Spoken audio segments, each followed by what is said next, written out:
우리 다 같이 사도신경으로 우리 신앙을 고백하여 올리겠습니다. 전능하사 천지를 만드신 하나님 아버지를 내가 믿사오며 그 외아들 우리 주 예수 그리스도를 믿사오니 이는 성령으로 잉태하사 동정녀 마리아에게 나시고 본디오 빌라도에게 고난을 받으사 십자가에 못 박혀 죽으시고 장사한 지 사흘 만에 죽은 자 가운데서 다시 살아나시며 하늘에 오르사 전능하신 하나님 우편에 앉아 계시다가 저리로서 산 자와 죽은 자를 심판하러 오시리다. 성령을 믿사오며 거룩한 공회와 성도가 서로 교통하는 것과 죄를 사하여 주시는 것과 몸이 다시 사는 것과 영원히 사는 것을 믿사옵나이다. 아멘.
오늘 금요일 아침 함께 영상으로 이 묵상에 참여하시는 우리 성도님들을 주님의 이름으로 환영합니다.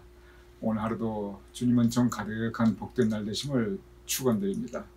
내일 토요일 토요 묵상은 이장원 전도사님께서 인도해 주실 것입니다. 우리 이 전도사님 정성껏 준비해 주시는 내일 토요 묵상과 더불어 큰 은혜 또한 좋은 묵상의 나눔이 있기를 축원드립니다.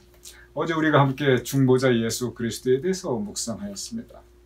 어거스틴의 고백록에 예수님에 대한 그 고백, 또 예수님에 대한 감사가 맨 처음 등장하게 됩니다.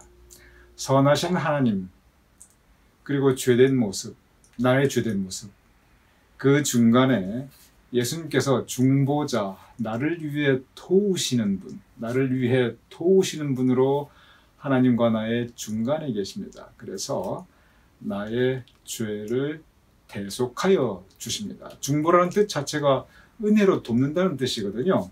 그래서 주님께서, 중보자 되신 주님께서 하나님과 나 사이에 나의 죄를 대속, 그 죄값을 대속 치르시어 나로 하여금 하나님과의 깨어진 관계를 회복시켜 주십니다. 그것이 사도 바울이 말하였던 화목자 되신 주님이란 의미지요. 그래서 어저께 우리가 함께 로마서를 통해서 어거스틴이 바로 이 중보자 예수 그리스도 이 깨달음과 고백에 이르는 부분을 함께 묵상하였습니다.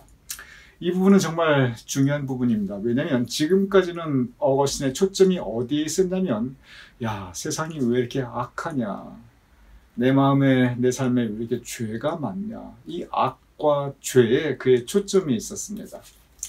그래서 그 부분을 계속 고민해요. 우리가 지금까지 함께 묵상 그리고 고백록에서 보았습니다.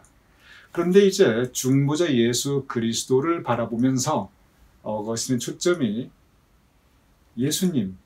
예수님으로 바뀝니다. 그 부분을 제가 읽어보도록 하겠습니다. 주님의 말씀들은 이제 내 마음에 깊이 박히었고 나는 사방으로 주님에게 둘러싸여 있었습니다. 주님의 영원한 생명에 대해서는 거울로 보는 것 같이 희미하게 보았을 뿐이지만, 그러나 그것을 확신하고 있었기 때문에 영원 불멸의 실체가 존재하다는 것을 믿게 되었습니다.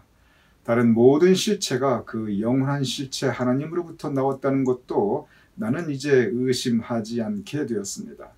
따라서 나는 더 이상 주님의 존재에 대하여 더 큰 확신을 바라지 않았습니다. 왜냐하면 이미 확신하고 있으니까.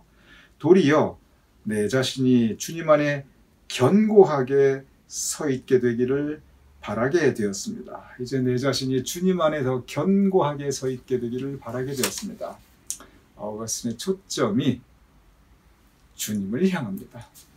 전에는 세상을 향했고, 전에는 세상에 있는 악을 보았고, 전에는 나를 보았고, 내 안에 있는 죄된 모습을 보았는데, 이제는 주님을 바라봅니다. 그리고 주님 안에서 주님께서 나에게 베푸시는 사랑과 은혜를 체험하며 고백하게 됩니다. 그런데 어거스틴이 예수님의 그 고백 이후에 다시 한번 자기 자신을 성찰해요. 내가 예수님을 영접했는데, 중보자 예수 그리스도를 내 마음으로 이제 믿게 되었는데, 확신하게 되었는데, 그러면 갑자기 내가 그날 이후로 180도 달라져서 내가 완전히 새 사람이 되고 내가 완전히 선해졌는가? 내가 이제 죄와 악에 대한 모습은 그 모습이라도 다 버렸는가? 내가 나를 보니 그렇지는 않더라는 거예요. 예수님을 분명히 영접했는데 중보자 예수 그리스도께서 내 죄를 대신 사해 주셨다는 것을 내가 확신을 가지고 있는데, 그럼에도 불구하고 여전히 나를 보니 나에게 죄된 모습, 악한 모습이 그대로 남아있더라는 겁니다. 제가 그 부분을 읽어보겠습니다. 그런데 현실에서 나의 삶을 돌아보니 많은 것들이 엉망이었습니다. 내 마음은 묵은 누룩을 버리고 정결하게 될 필요가 있었습니다. 나는 나의 길 대신 예수님이 좋기는 하였는데, 그런데 좁은 문으로 들어가는 것은 싫었습니다. 참 이 부분이 정말 의미 있는 표현이죠. 나는 길 대신 예수님이 좋기는 하였는데, 그런데 좁은 문으로 들어가는 것은 싫었습니다. 정말 주님을 내 마음으로는 영접하였는데, 내가 영적으로는 중보자 주님을 고백하였는데, 그런데 이 어거스틴의 이 고백, 현실화에서의 나의 삶은, 현실 가운데 나의 삶은 많은 것들이 엉망이었습니다.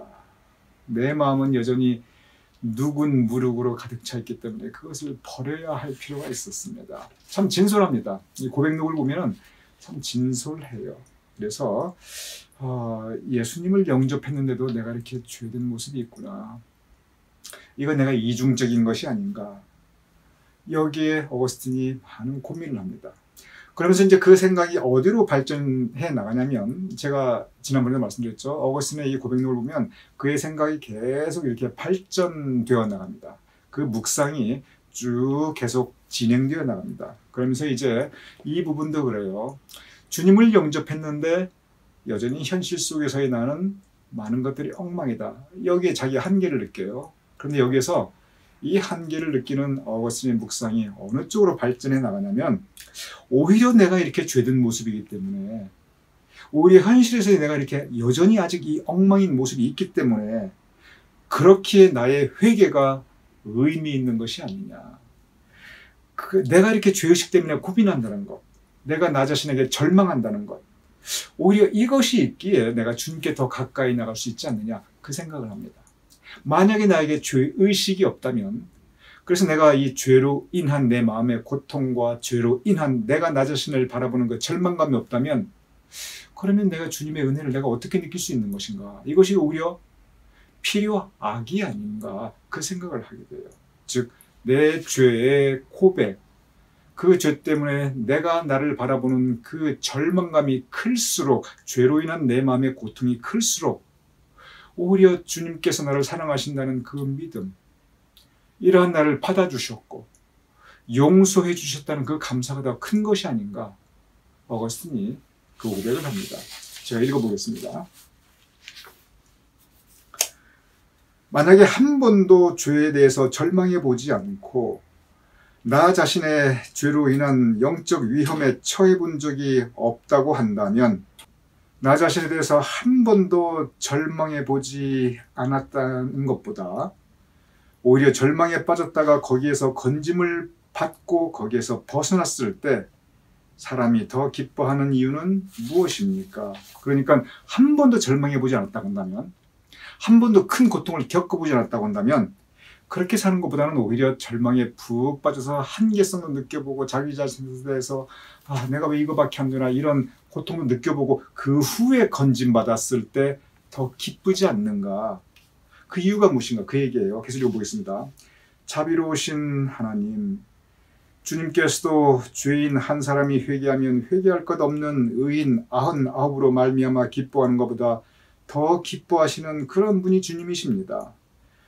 목자가 잃어버린 양을 찾아 어깨로 메고 집으로 돌아왔다는 성경 말씀, 여자가 잃어버린 동전을 찾아 주님의 헌금함에 놓고 이웃들과 즐거워하였다는 말씀, 그리고 주님의 집에서 예배드릴 때 주님의 둘째 아들 그 탕자에게 대하여 이 내 아들은 죽었다가 다시 살아났으며 내가 잃었다가 다시 얻었노라 라고 말씀하시는 것을 들었을 때 우리는 기쁨의 눈물을 흘리지 않을 수 없게 됩니다. 오늘 여기에서 이제 어거스틴이 이야기하는 부분, 목자가 잃어버린 양, 그리고 여인이 잃어버린 동전, 그리고 이제 탕자 이야기 나오죠. 이거 전부 다 성경 말씀 누가복음에서 나오는 말씀입니다. 이 이야기를 어거스틴이 왜 하냐면, 잃어버렸기 때문에 그 다음에 다시 찾은 그 기쁨이 있지 않는가. 잃어버린 탕자 얘기를 구체적으로 하고 있거든요. 그러면 탕자 자신의 절망이 있지 않느냐, 그거예요. 아버지로부터 떠나갔을 때 내가 아버지를 떠났거나 그 죄책감, 그리고 아버지를 떠났을 때 죄로 인해 그 고통받은 그 고통의 경험, 탕자가 그 자기 자신에 대한 절망과 죄로 인한 그 고통, 그 부분을 철저하게 그가 느끼고 체험했기 때문에, 그래서 오히려 더 아버지의 사랑을 크게 느끼는 것이 아니냐. 그러니 죄로 인한 절망감, 죄로 인한 고통, 오히려 그것이 우리를 향한 주님의 은혜와 사랑을 우리로 하여금 더 크게 느끼게 할 수 있는 것이다. 어거스틴이 그 말씀을 하고 있는 것입니다. 사도 바울이 이미 했던 말씀하고 똑같아요. 죄가 깊은 곳에 은혜가 더하였노라. 이 부분을 사실 어쩌면 어거스틴이 훨씬 더 구체적으로 자신의 경험을 비추어 보아, 자신이 그렇게 실제 그런 과정을 거쳤기 때문에 아주 실감 있게 이 고백록에서 설명하고 있습니다. 사실이 그렇습니다. 구원의 기쁨이라는 것은 먼저 나 자신의 죄됨을 고백할 때, 그리고 나의 죄됨을, 그리고 그 죄에 있는 내 모습에 대해서 스스로 고통스러워하고 나 자신에 대한 한계와 절망을 느낄 때, 그것이 깊을수록 은혜의 체험과, 그리고 그 은혜에 대한 감사가 더 클 수밖에 없습니다. 어거스틴이 그 부분을 계속 구체적으로 말하고 있습니다. 제가 그 부분을 계속 읽어보도록 하겠습니다. 우리는 우리가 살아가는 것들을 늘 소유하고 있을 때보다 그것들을 잃어버렸다가 다시 찾았을 때 우리의 마음이 더 기쁩니다. 다른 많은 것들이 이것들을 증언하고 있고 모든 증언들이 그렇다 하려고 외치고 있습니다. 싸움에서 승리하고 돌아온 개선 장군은 몹시 기뻐하지만 싸우지 않았다면 그 승리의 기쁨을 누리지 못했을 것입니다. 거센 폭풍이 배 탄 승객들을 이리저리 내팽개치고 배를 집어삼킬 것 같이 위협할 때 사람들은 죽을지도 모른다는 그 생각에 겁에 질려 창백해지고 맙니다. 그렇지만 하늘이 청명해지고 바다가 잔잔해지면 두려움이 컸던 만큼 기쁨도 큽니다. 사랑하는 사람이 아파서 누웠는데 그의 맥박이 그가 죽을 수도 있다는 것을 알려준다면 그가 건강하게 되기를 바라는 모든 사람들은 그 마음에 깊은 아픔을 느낍니다. 그렇지만 그가 전에 활기차게 걸어 다닐 수 없게 되었다 할지라도 병에서 회복되어 살 수 있게 되었다면 사람들은 그가 전에 건강하고 힘있게 걸어 다녔을 때보다도 더 기뻐합니다. 같은 내용을 계속 이렇게 다른 예를 들면서 설명하고 있죠. 무슨 말씀을 강조하고 있냐면 죄로 인한 나의 그 절망과 고통이 결국 유익하다는 거예요. 무엇으로 유익한가? 그것 때문에 더 은혜, 기쁨, 감사. 왜냐하면 주님께서 나를 받아주셨으니까. 주님께서 나를 용서해 주셨으니까. 그러기에 내가 그 은혜를 체험할 수 있으니까. 바로 그 말씀을 어거스틴이 하고 있습니다. 그 구원의 기쁨에 대해서 이제 이야기하면서 어거스틴이 그 구원의 기쁨에 대해서 이야기하면서 어거스틴이 하나의 원리를 이야기합니다. 그 원리에 대한 부분 제가 읽어보겠습니다. 이러한 원리는 추악하고 역겨운 쾌락에도 적용되고 사회적으로나 법적으로나 허용된 쾌락에도 적용되며 아주 진실하고 진지한 우정에도 적용되고 그리고 죽었다가 다시 살아났고 잃었다가 다시 얻은 영적인 경우에도 적용됩니다. 이렇게 무슨 일이든지 더 큰 기쁨을 얻기 위해서는 그만큼 더 큰 고통과 괴로움이 선행되어야 합니다. 즉 계속 반복되는 이야기인데 자신의 고통과 괴로움, 자신의 죄의식으로 인해서 이것은 유익했다는 거죠. 왜냐하면 그것으로 인해서 더 큰 기쁨을 얻을 수 있었으니까. 요한복음 3장에 보면은 니고데모 이야기가 나옵니다. 니고데모에게 예수님께서 말씀하십니다. 사람이 거듭나지 아니하면 하나님의 나라를 볼 수 없느니라. 여기서 거듭난다고 하는 것은 다시 태어난다고 하는 것입니다. 죄에 빠져있던 내가 죽고 그리고 다시 태어나는 것. 주님 영접해서. 이것을 한자로는 중생이라고 하고 어거스틴의 고백록에서는 계속 뭐라고 한국말로 이 번역이 되었냐면은 회심이라고 번역이 됩니다. 회심. 좋은 번역이에요. 거듭난다, 중생, 회심 다 똑같은 의미입니다. 영어로 conversion입니다. born again입니다. 그래서 이 고백록에서는 바로 이 예수님 영접하고 거듭나는 것, 다시 태어나는 것, 중생하는 것, 이것을 회심으로 표현하고 있는데 이 회심이 우리의 신앙생활에서 정말 필요함을 가르치고 있습니다. 그리고 그 회심에 이르기 위해서는 먼저 내가 죄인이라고 하는 죄의식, 그리고 구체적인 나의 죄된 모습을 바라보면서 내가 이렇게 아파했던 모습, 그것이 있어야 우리가 회심의 기쁨을 누릴 수 있으며 또한 그것이 회심의 원리라고 가르치고 있습니다. 즉 우리 믿는 사람들은 중보자 예수 그리스도를 영접하고 그리고 회심하여 즉 거듭나서 예수님의 제자로서 살아갈 것을 어거스틴은 우리에게 말씀하고 있습니다. 이제 어거스틴이 바로 그 부분에 대한 묵상을 마치면서 기도를 합니다. 그 기도를 제가 여러분께 읽어드리겠습니다. 오 주님, 어서 우리에게 역사하시고 감동시키시고 우리를 부르셔서 우리 속에 불을 붙이시고 이끄시고 활활 타오르게 하시옵소서. 주님이 우리에게 향기로운 분이 되게 하셔서 우리로 하여금 주님을 사랑하여 주님께로 달려가게 하여 주시옵소서. 여기서 이 말씀이 중요합니다. 우리를 역사하시고 감동하셔서, 즉 성령님의 감동감을 역사하십니다. 그런데 그 다음 말씀이 우리 속에 불을 붙이시고 그리고 활활 타오르게 하시고, 어거스틴은 생각합니다. 전에 내 안에 내 삶에 죄의 불이 활활 타오르고 있었구나. 그런데 주님 오시어서 나를 감동감화 역사하셔 나를 회심시키셔서 이제 죄의 불이 아니라 성령의 불이 타게 하여 주시옵소서. 그 기도를 합니다. 그리고 주님께서 우리에게 향기로운 분이 되게 하셔서 우리로 하여금 주님을 더 사랑하게 하시며, 그리고 우리로 하여금 주님께 더 가까이 나아가게 하여 주시옵소서.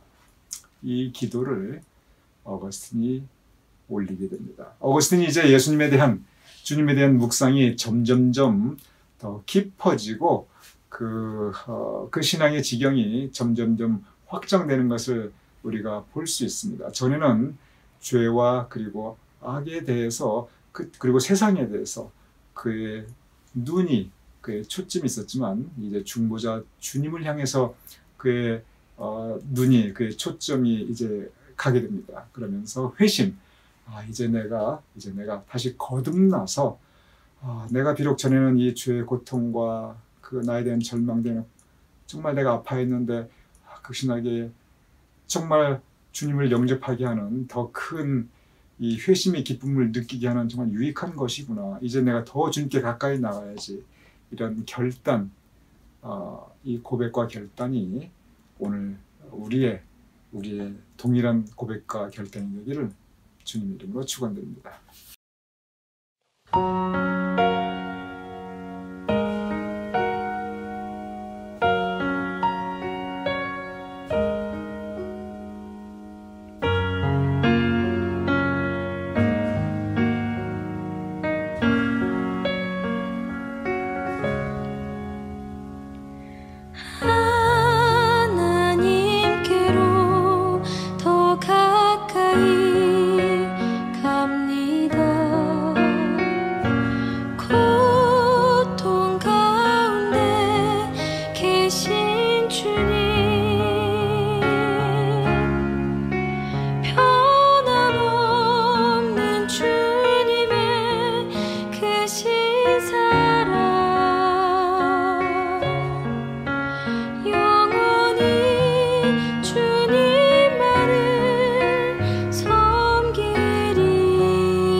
기도하고 그리고 주기도문으로 오늘 묵상 마치겠습니다.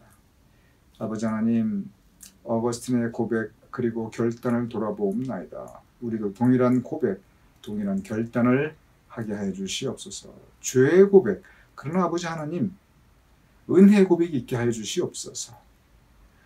회심의 결단이 있게 하여 주시옵소서. 그래 이제는 우리의 푯대 되신 주님을 바라보며 예수 그리스도의 제자로서 살아가게 하여 주시옵소서. 우리는 용서받은 사람들이 없나이다. 우리는 구원받은 사람들이 없나이다. 아버지 하나님, 이제 우리가 과거의 모습에 얽매이는 것이 아니라 이제부터 구원받은 자의 기쁨과 감사함을 가지고 주님께 영광 올려드리며 살아갈 수 있는 우리 모두가 될 수 있도록 주여 도와주시옵소서. 감사하오며 예수님 이름으로 기도드렸사옵나이다. 아멘. 우리 함께 모두 주기도문으로 오늘 묵상 마치겠습니다. 하늘에 계신 우리 아버지시여, 이름이 거룩히 여김을 받으시오며 나라의 임하옵시며 뜻이 하늘에서 이룬 것 같이 땅에서도 이루어지이다. 오늘날 우리에게 일용할 양식을 주옵시고 우리가 우리에게 주신 죄를 사하여 준 것 같이 우리 죄를 사하여 주옵시고 우리를 시험에 들게 하지 마옵시고 다만 악에서 구하옵소서. 대개 나라와 권세와 영광이 아버지께 영원히 있사옵나이다. 아멘.